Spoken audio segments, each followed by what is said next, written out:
Hey learners, welcome back to my channels. In these tutorials I will explain about the Solidworks option command. So how to use this option command in a Solidworks. First let's see.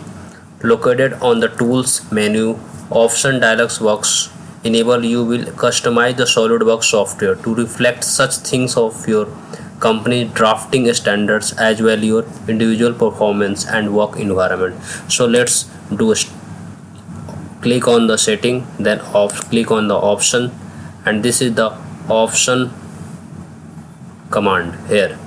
If you want to change the drafting setting, then you will checkbox. If you want to animate duplicate model of the dimension on the insert, then you will, this is the enable. So this way you will change any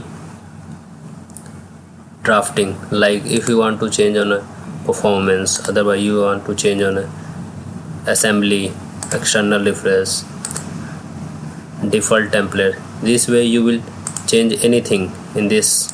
All the option will be whole wizard. This way you will change the option command and then OK.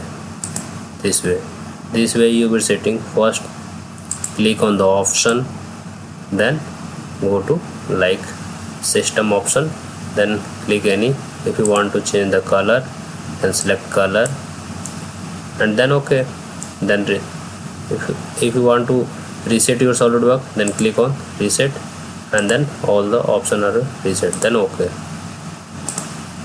This way you will, all the option will be reset. Thanks for watching. Please subscribe my channel for more videos.